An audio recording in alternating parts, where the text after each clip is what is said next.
گناہ کرنے کے بعد گناہ کا احساس ہونا خدا کی قسم بہت بڑی نعمت ہے۔ مسلم کی روایت ہے، میرے اور آپ کے نبی جناب محمد الرسول اللہ صلی اللہ علیہ وسلم کی خدمت میں ایک عورت حاضر ہوئی اور آنے کے بعد کہنے لگی، انی زنیت یا رسول اللہ، اے اللہ کے حبیب صلی اللہ علیہ وسلم، مجھ سے زنا ہو گیا ہے، بڑا قبیح گناہ ہے، مجھ سے سرزد ہو گیا ہے، طہرنی، مجھے پاک کر دیجئے۔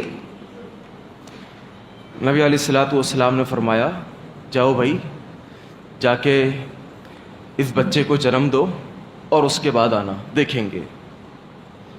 مسلم کی روایت ہے، وہ عورت گئی اور جانے کے بعد اس بچے کو جنم دیا اور دینے کے بعد واپس آئی۔ کتنا وقت لگتا ہے بھائی؟ ذرا سوچ کر کے دیکھیں، کتنا وقت لگتا ہے؟ 2 دن، 3 دن، 4 دن؟ آج ارے 2 دن پہلے کا گناہ ہمیں یاد نہیں ہوتا، 2 دن پہلے کیا کیا تھا کچھ یاد نہیں ہوتا۔ 9 مہینے تک مسلسل اس کے زخم تازہ تھے۔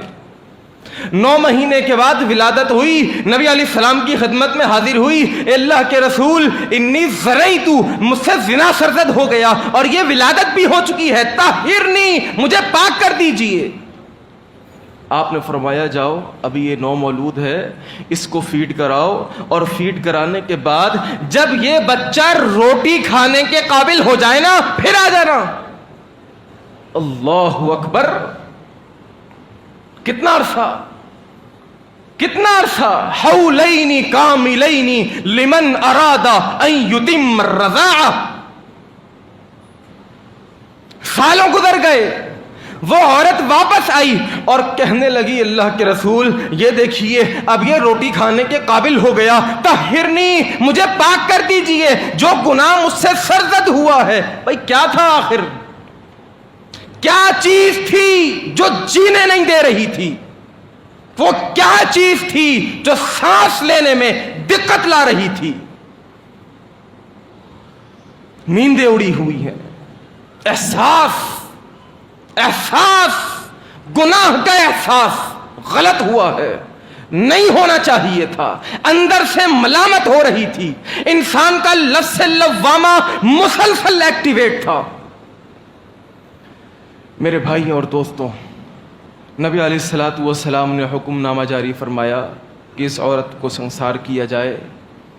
اس عورت کو لے جایا گیا، سنسار کیا جا رہا ہے، صحابہ پتھر بھی مار رہے ہیں۔ مسلم کی روایت ہے، حضرت خالد بن ولید رضی اللہ تعالی عنہ نے ایک پتھر اٹھا کے مارا اور یہ پتھر جا کے اس زانیہ عورت کے سر پہ لگا، اور سر پہ لگنے کے بعد سر پھٹا، خون کا فوارہ نکلا، اور نکلنے کے بعد حضرت خالد بن ولید کے جا کے کپڑوں پہ لگ گیا،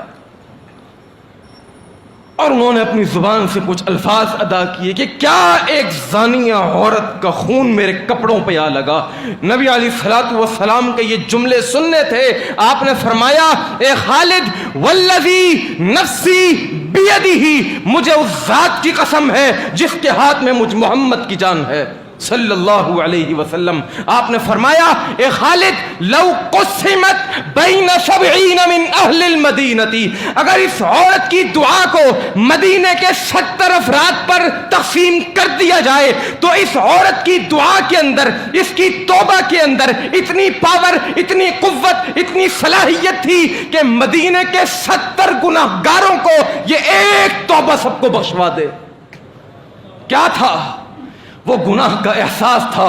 میرے بھائی اور دوستوں، آج یہ دعوت فکر دینے کے لیے آیا ہوں۔ گناہ ہوتے رہتے ہیں، کل بنی آدم خطاؤن، لیکن گناہ کرنے کے فوراً بعد گناہ کا احساس، اور اس کے فوراً بعد رب کے حضور کھڑے ہو کر اپنی آنکھوں کو نم کریں اور اپنے گناہوں کی بخشش طلب کریں۔